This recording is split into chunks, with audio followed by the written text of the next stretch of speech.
noted. Any other apology? None. Chief Whip of the majority party? You are muted.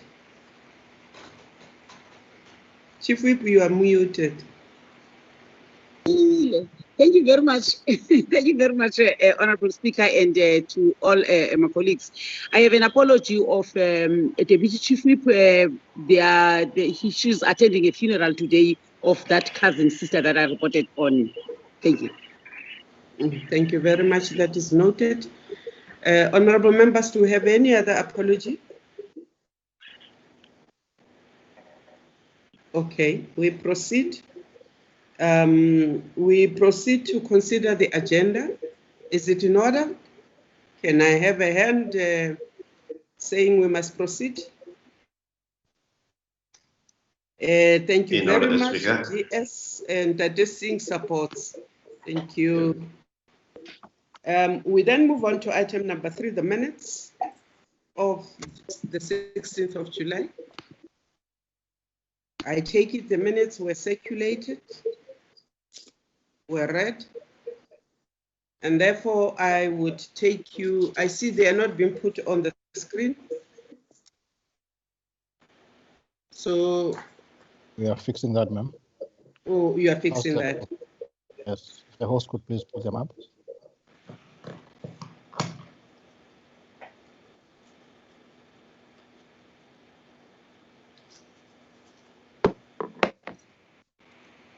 Host do no Blue Monday syndrome. Yep. Thank you very much. Page 1, is there anything we wish to correct, honorable members? Nothing. We go to page 2. No comment. Page 3.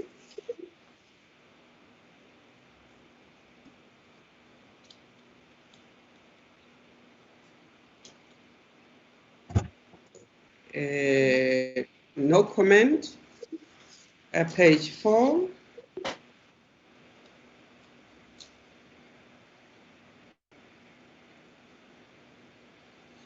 No comment. Page 5.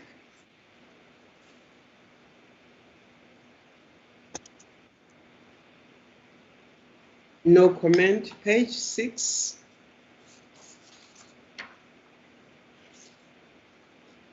No comment. And page 7. In other words, honorable members, we agree with the minute. Can I have anybody moving for adoption of the minute? Honorable Speaker, I move for adoption.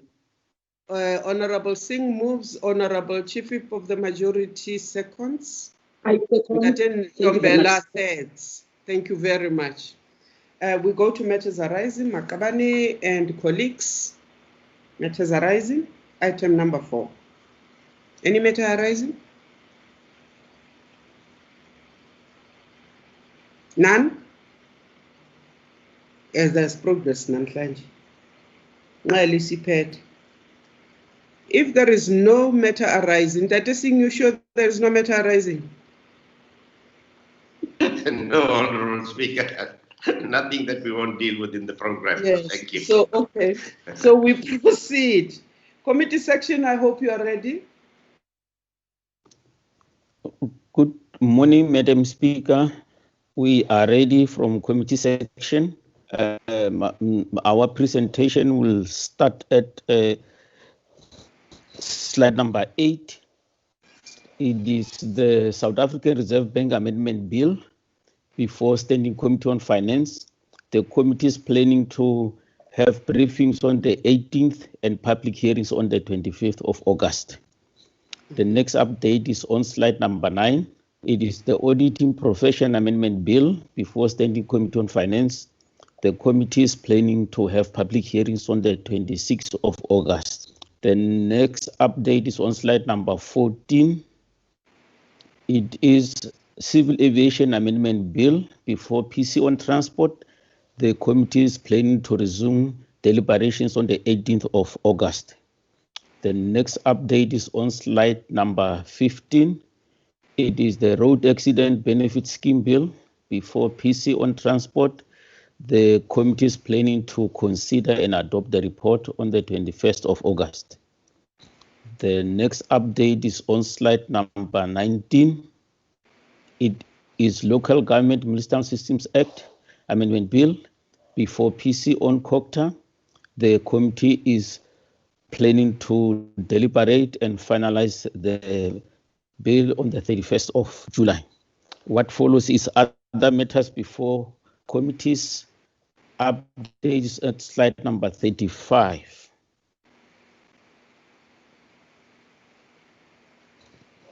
On this slide, it is the remuneration of IEC councillors before PC on Home Affairs. I can confirm that the matter has been finalized and the report adopted on the 21st of July. The next update is on slide number 36. It is the structural appointment before PC on police for executive director for IPID. The committee finalized the matter and adopted the report yesterday. And the next update is on slide number 39. It is the determination of salaries for Commission of Gender Equality before PC on women, youth and people with disability. The committee is planning to consider and finalize the matter on the 18th of August. The next update is on slide number 40.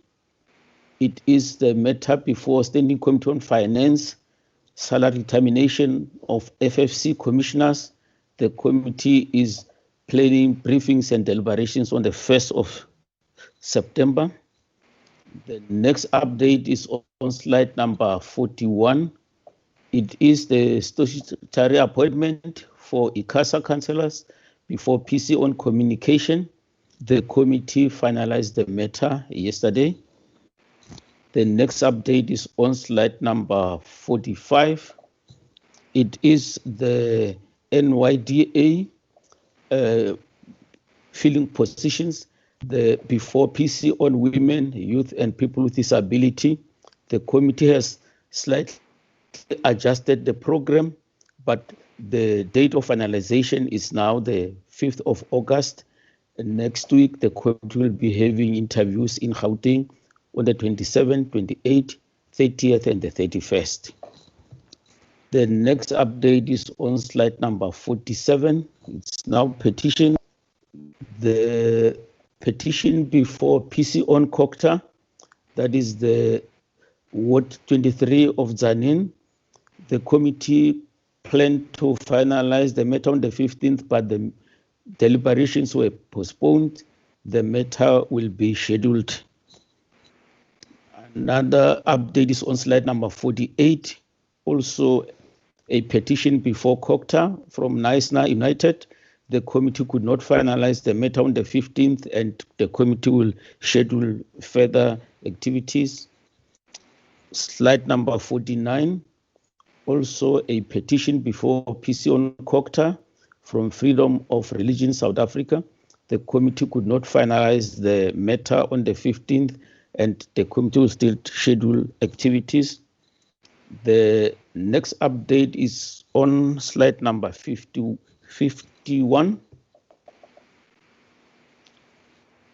No, slide number 50. My apologies. It is a matter before COCTA. That is the Bambai Mamba Brooks Farm, Maudi in KwaZulu-Natal.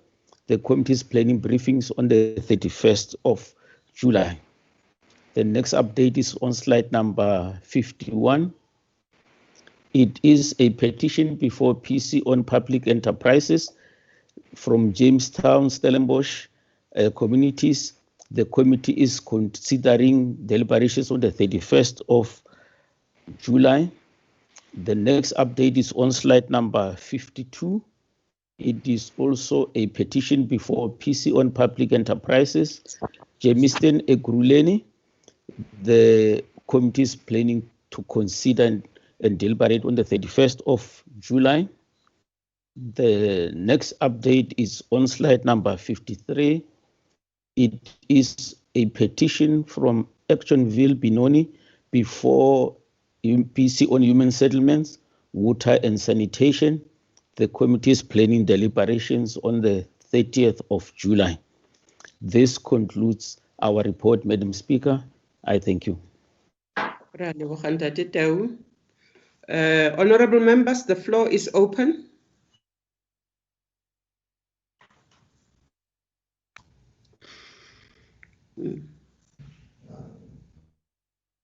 Do I have a hand? All is Yes, in Speaker. order. Oh, Yes, Member Judina, you have all the in floor. order. I think even the time frames that have been outlined here are adhered to. I move to adopt this update. Thank you. Thank you. Is there any other seconder or comment? Thank you very much. Who's seconding? Yes. Mebroto, thank you very much. We proceed then, honorable members, to Ndate Bell Kudibilling. Ndate Bell, please. Good morning, Madam Speaker, and thank you for the opportunity. Just a few points. The Employment Equity Amendment Bill has been introduced earlier this week. The President has assented to the Border Management Authority Bill. Also, earlier this week, I think it was on the 16th of July. The Division of Revenue Bill has now been passed by NCOP and it will be sent to the President for assent pending editing of the second language. I think the second language is isiXhosa in this case. Then one of the bills on the priority list has been certified and sent to us, the Financial Sector Laws Amendment Bill, and we are editing that with a view to introduction shortly. It basically aims to establish a framework for the resolution of banks and other financial institutions in case where they fail or where their imminent failure is at hand. Thank you. Thank you very much. Comments, honorable members? Honorable Speaker. Yes, Ndate Sim. Thank you very much. I don't know if we are going to look at this Annexure A, which was sent to us while Mr. Bill is on the floor. Mr. Bell is on the floor. This priority bills on the 2020 legislative program as approved by Cabinet. Is that something we should be considering now and making comments? Thank you. Can I get advice on that, Ndate Kaso?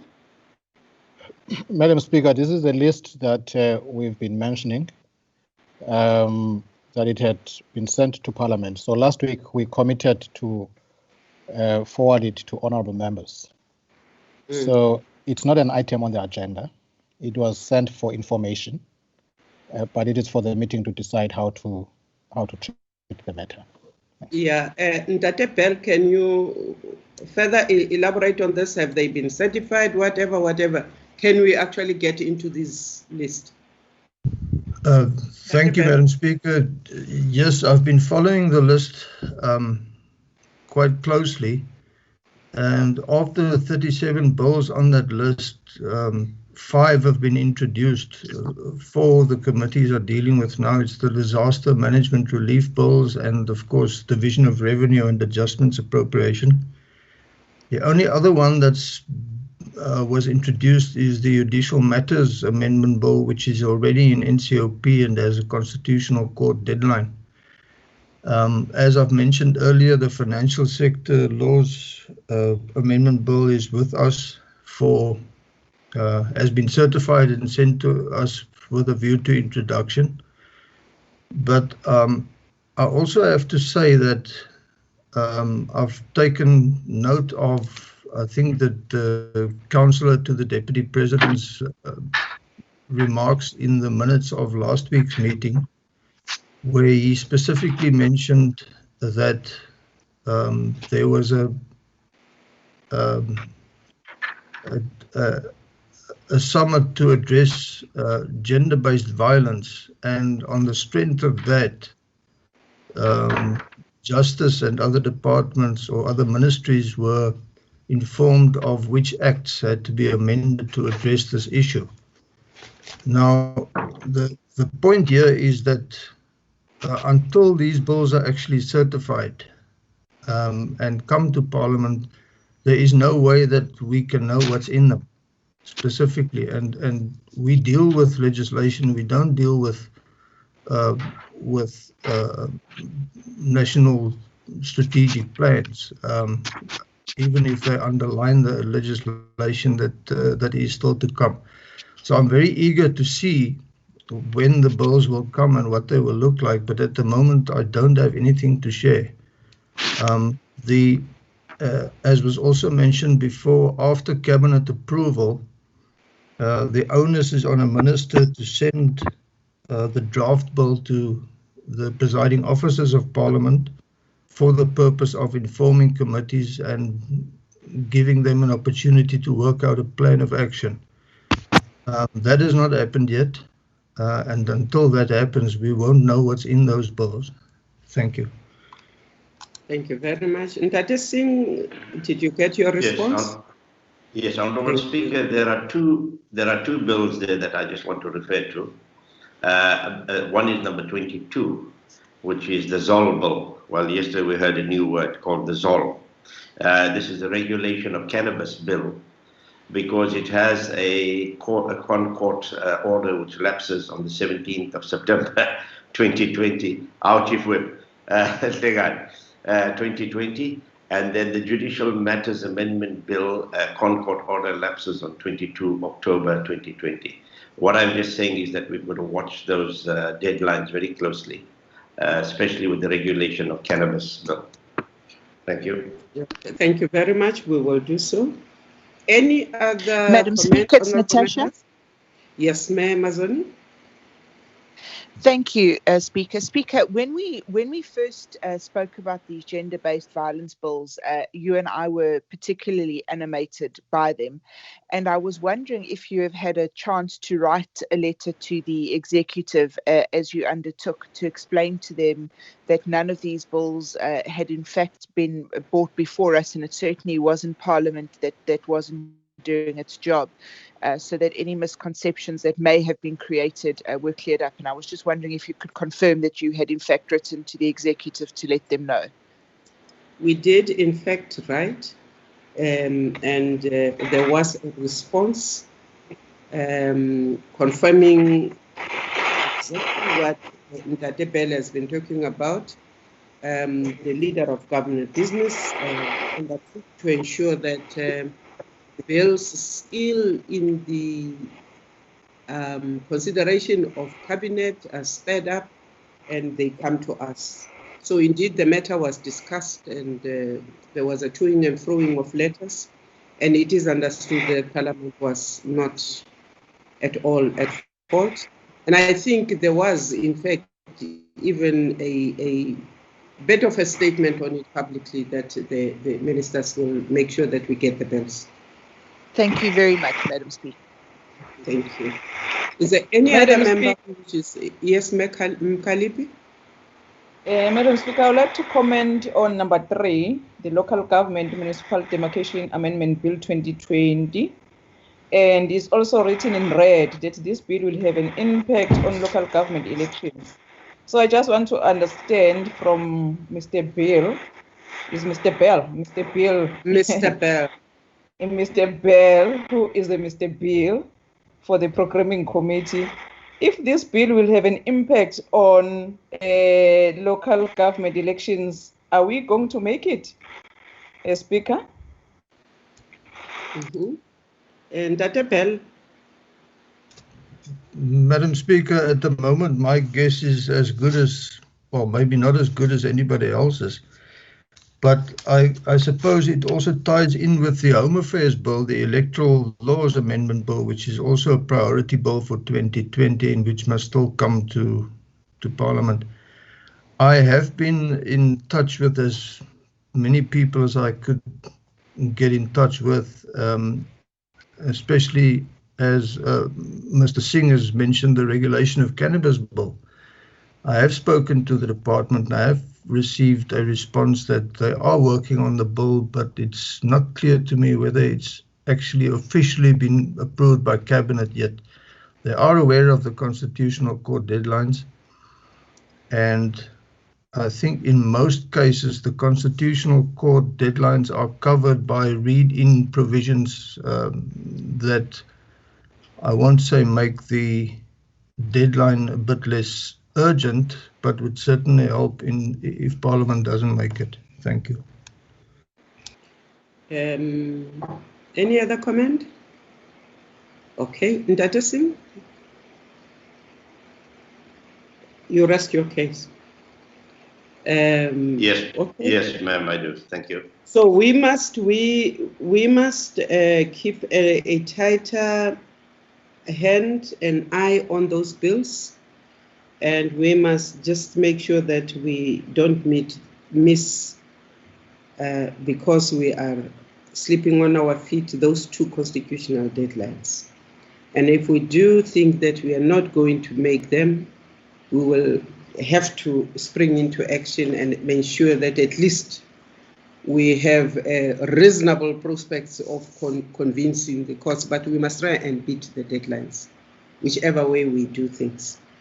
Honorable members, can I then say that we have had item number 6 exhausted and move on to item number 7? May Majake? Thank you, Honorable Speaker. I think we've got the program flighted in front of us. We are now on week 23. Can we have week 23? Today being the 23rd of July, we will, after this meeting, be having caucus by political parties, and then the mini plenaries will continue up to 18 hours today. And tomorrow, the 24th of July, mini plenaries continue, and the last mini plenaries will be held between 14 hours and 15 hours 45. Then we go to week number 24, Monday, the 27th of July, it's Constituency Day. Tuesday, the 28th of July, it's committees. And Wednesday, the 29th of July, between 10 and 15 hours, we have plenary hybrid with businesses listed. What has just been highlighted that needs to be noted is consideration of committee reports on adjustment budget votes. And then Thursday, the 30th of July, was supposed to have been questions to the Deputy President, and with information that has been relayed, there is new business now that has actually been included as listed. Plenary will be between 14 hours and 17 hours. Friday, the 31st of July, will be committees and oversight, and the constituency period stretches from the 17th, the 3rd of August. Yes, to the 17th, the 3rd of August to the 17th of August. Can we now go to the third-term program, which will begin with week 25, the 17th of August. On the 17th of August, we've got, it's a Monday, it will be Constituency Day. Tuesday, the 18th of August, between 10 and 12:45 will be committees. At 14 hours, there'll be plenary.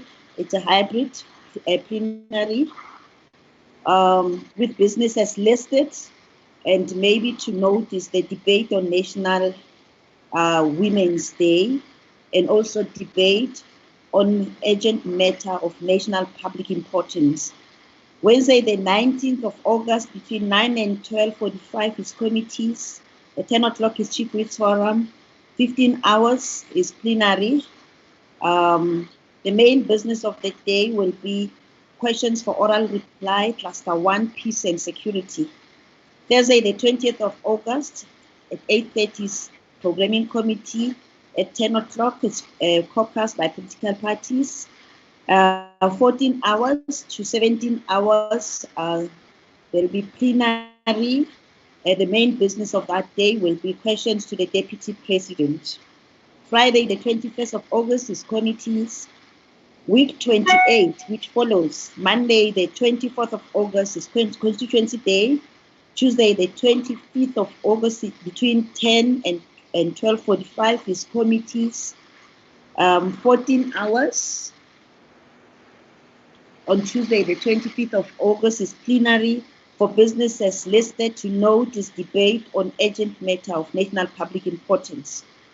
Wednesday, the 26th of August, between 9 and 12:45 is committees. Between 10 and 11 is Chief Whip's Forum. At 15 hours, we'll have plenary up to 18 hours. The main business of the day being questions for oral reply, Cluster 4, Economics.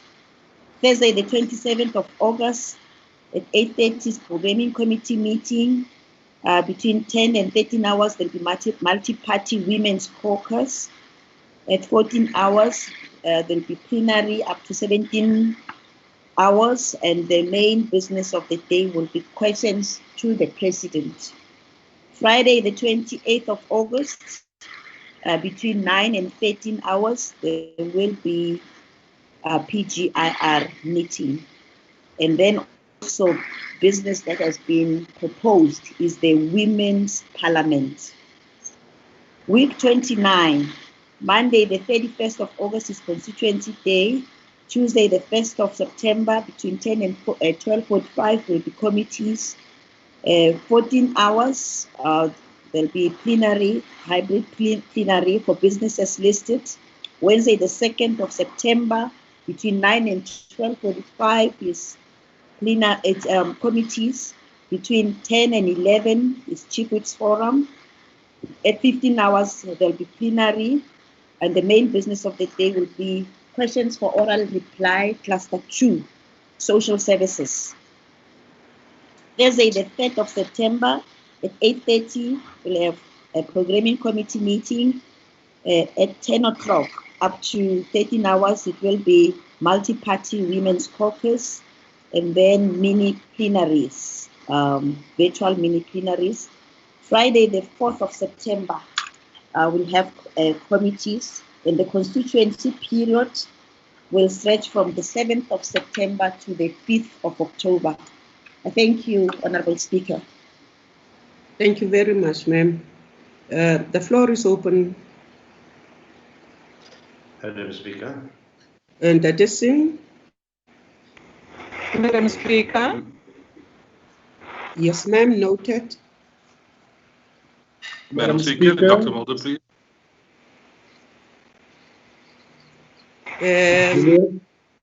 I have Ntate Julius, I have Ma'am Majodina. I think Dr. Mulder also. Dr. Mulder? Okay, okay. Can you start with the scene? Thank you very much, Honorable Speaker. Honorable Speaker, just on this second term, I'd like to know what informs the need to have a statement by the Minister of Social Development on next week, Thursday, on the impact of COVID, when tomorrow we have a full debate on that budget vote. So I'd just like to be convinced that there's something very serious to be said next week, because we are having a full budget. And then while I'm on the program on the third term, I'd just like a correction there, where we say week 25, it should be week 27. And the second question will be the question to the Deputy President. Are we going to add questions, or is that date that's set aside on the 20th of August going to be the questions that have been submitted, which are supposed to have been answered next week? Thank you. Thank you very much. Ma'am Kalipi? Madam Speaker, last time we were told that the debates on urgent matters, the one that EFF have asked the speaker to schedule. So now I see on the program that there is an urgent matter on national public importance that is scheduled for the 18th of August, but I don't see which ones, because I also know that other political parties have also submitted their topics to you. So if we can get a clarity on those ones, Madam Speaker. Thank you very much. Ntate JJ Julius. Thank you, Madam Speaker. Good morning. Just on the, I agree with Honorable Singh, just to inquire about that debate of social development. And then, Madam Speaker, the Deputy President will be coming to the NA to answer questions in the third term, the second month, in the month of August. But we still owes us one other visit to answer questions, the one that was supposed to be this month. Is there no way that we can have him twice in the third term? Because we still owes us. We cannot have this every time postponed. But I'd like to thank you for the third term that we have the question sessions of both the President and the Deputy President. Madam Speaker, so that there's something being done. Thank you very much for that. Thank you. Thank you. Speaker, is only me. Speaker, sorry to disturb you. It's only me that I didn't hear anything that Honorable Member was saying. The Speaker, it's not quite clear. Oh, yes, he had some vibration, but I heard him. I don't know if the other members didn't hear him.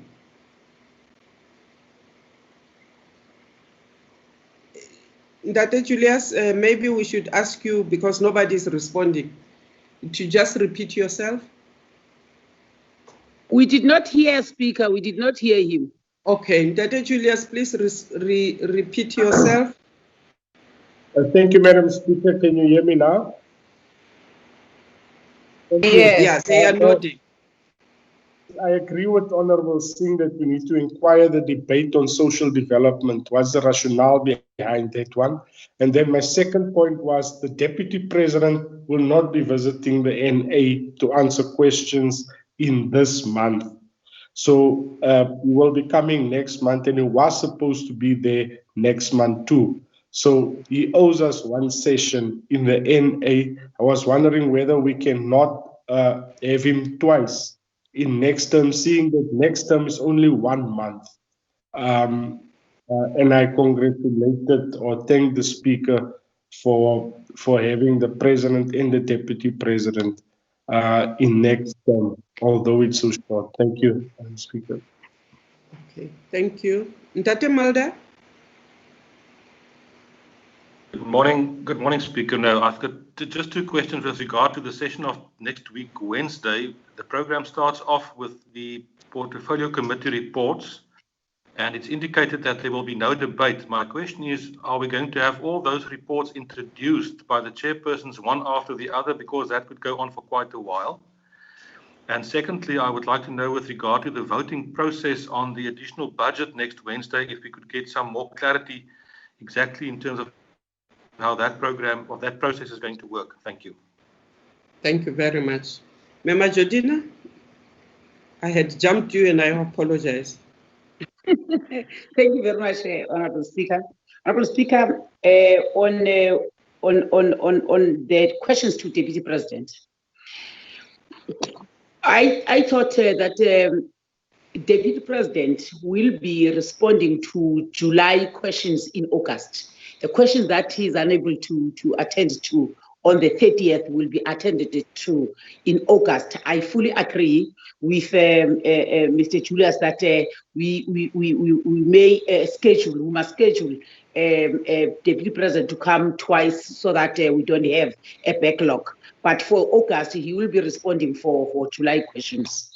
Then on social development, my understanding was that the minister's statement is to unpack fully what the issues that are affecting communities in terms of the social relief when it comes to COVID-19. There was a call of doing away with food parcels, put vouchers, give 350. So that was long requested even before the scheduling of mini plenaries. So I thought that it was very much important that the entire plenary receive such, because if it is in mini plenaries, we might not do justice in exhausting the matters that our constituencies that the matters that are affecting our constituencies and the experiences of our constituencies on daily basis. That was my understanding on this social development statement. Speaker, on Women's Parliament, I want to recommend, whilst I don't know what is the concept for that, but I wanted to recommend that in 2019 we had a Women's Parliament. There were clear resolutions, and therefore this Women's Parliament of 2020, it must start by giving a progress report on all the resolutions that were taken in 2019, so as to avoid events. But let's start by ensuring that we have a clear program in getting a progress report. What was implemented, what was not implemented, so that we don't start afresh and raise issues that were raised in 2019. But let's rather get a progress report on those matters. Thank you, Speaker. Thank you very much. Member Jake, there was some matter which was thrown your way, the correction of the numbering of weeks. Are you happy with that? Want to clarify yourself? I'm happy with it, Honorable Speaker. Thank you. Dr. Singh is happy. I see the smile. Dr. Castle. Madam Speaker, I'm also happy. You are also happy, Madam Speaker. Yeah, with the shift week, but it did not touch the PGI. Madam Speaker, starting with the matter of questions, indeed, as indicated, these questions will move over to August. But there's always been an approach that says that should parties wish to resubmit the questions, for instance, some of the issues could be outdated by the time we get to August. A party can always resubmit their questions. On the matter of the reports, the understanding is that there will be no introductions by the chairpersons, there will be no declarations, there will be no debates. And the reason is simple. These matters, most of them have been debated in mini plenaries. So that's on the reports. But there's going to be a debate on the first reading of the Adjustments Appropriation Bill. It's a 90-minute debate. I might as well deal with the process, Madam Speaker. So after that 90-minute debate, of course, there will be a decision by the House. The House will then pronounce itself on the first reading of the bill. Moving from there, we then get to the question and answer session. The question and answer session will be limited to the 17 budget votes that would not have been debated in the mini plenaries. That's the question and answer session. It's 54 minutes for the members and 34, it works out to 34 for members of the executive, because our understanding is that each minister will have 2 minutes to respond to the questions that would have been raised. However, when it gets to decision making on these budget votes, so after the question and answer session, so each budget vote will then be put for decision to the House, and that will be applicable to all the budget votes where there would have been adjustments. So it will be from vote number 1 to vote number 40. Well, I mean to the 40 budget votes, sorry, not to vote number 40, to the 40 budget votes that have been adjusted. So in summary, question and answer session. So you go through each of the budget votes, and there's no decision at that point in time. You complete your question and answer session. You then get to decisions. You start from vote number 1 to the last vote that would have been adjusted. Madam Speaker, I might also mention that in all likelihood, we would go beyond 3 o'clock, even though the program says ±3, because you must take into account divisions on this. Now, just to give a sense of how things could go, if we divide on the 40 budget votes and you allocate 5 minutes per division, you are looking at 200 minutes, which takes you to, I think, 3 hours, about 20 minutes, or just on divisions. But it depends on how many will divide, and parties will give an indication, I think, by Friday on how they will approach the divisions on the votes.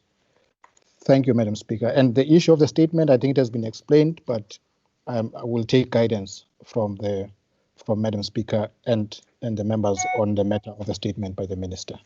Thank you, ma'am. There's also the issue of the urgent matters. You will remember that I received 3.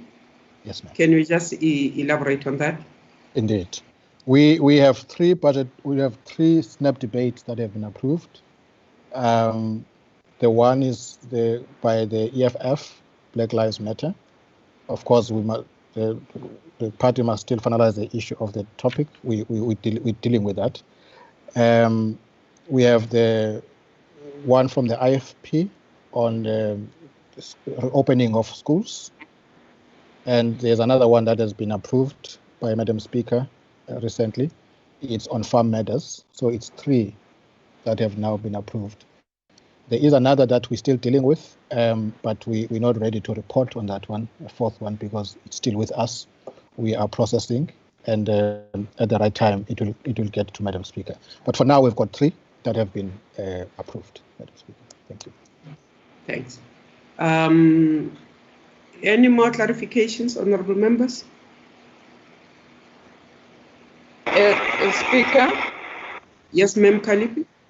I'm trying to get a straight answer from Babu Kaso, but he's very diplomatic. He just said those 3 have been approved. Answer.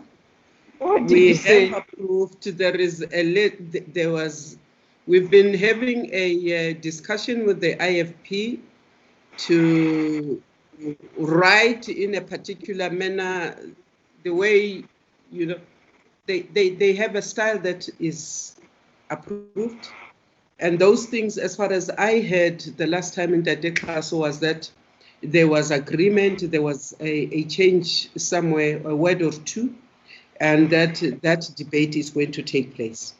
So, in principle, we've agreed to that SNAP debate.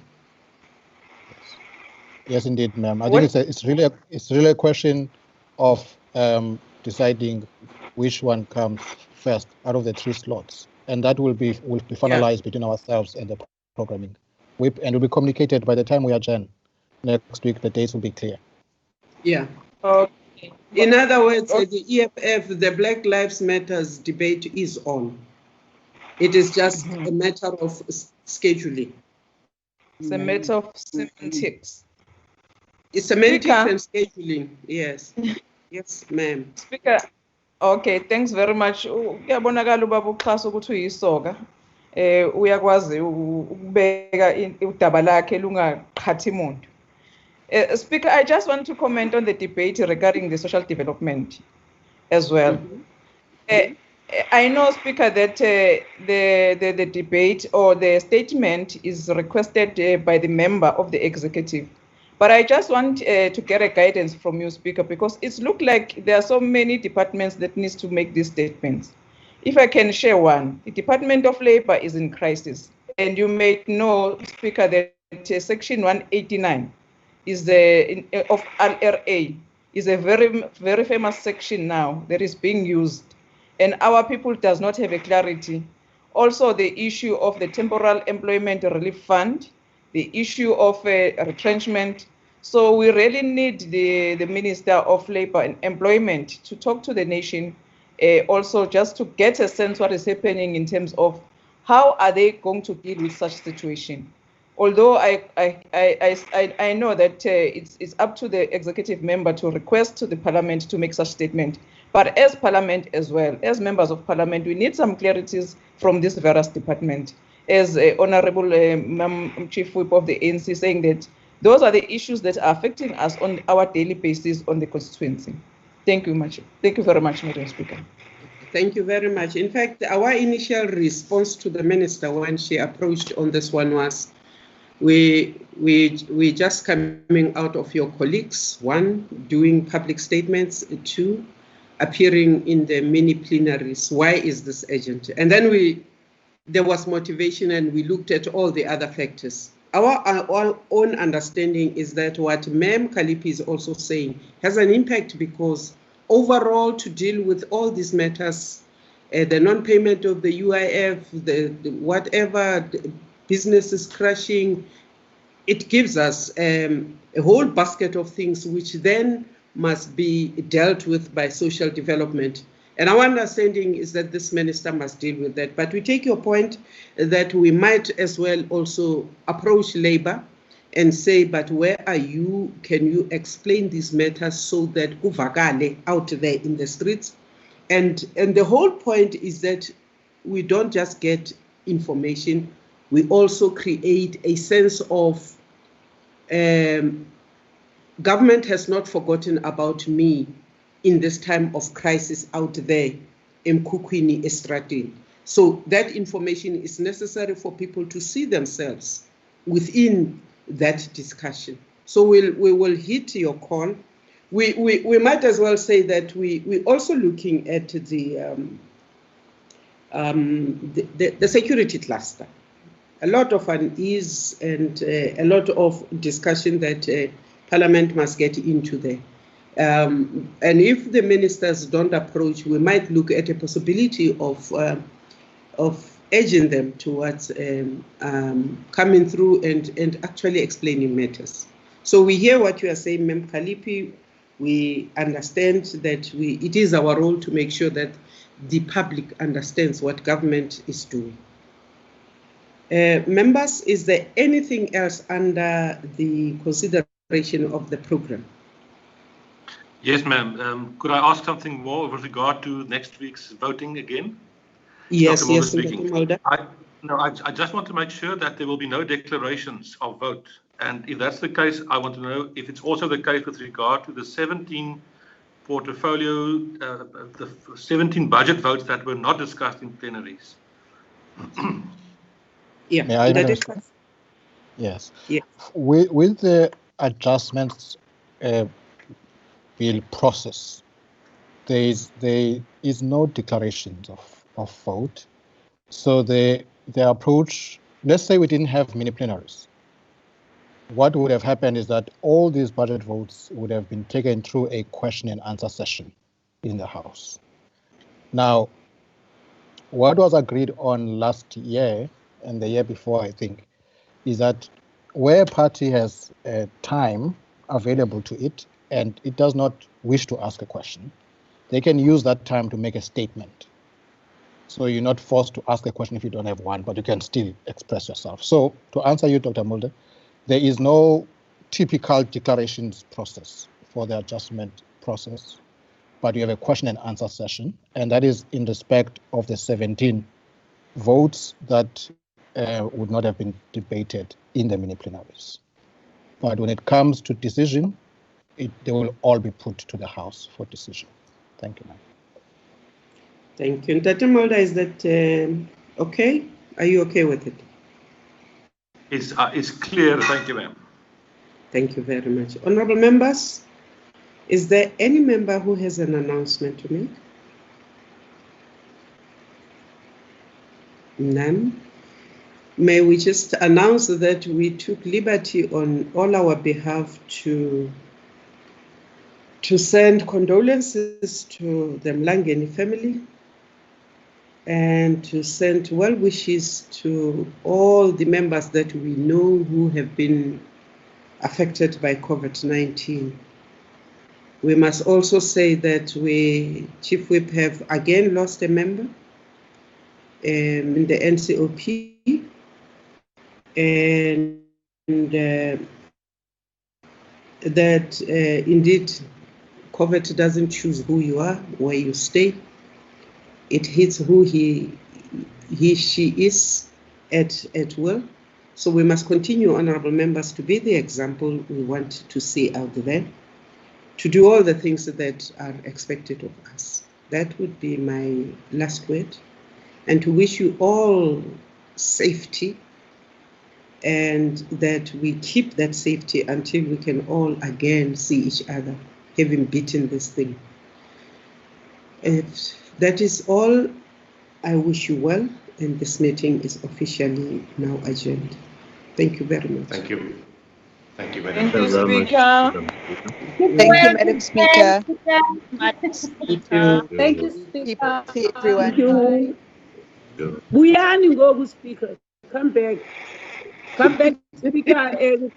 Cape Town is no longer epicenter. Move away from the epicenter, Joburg, and come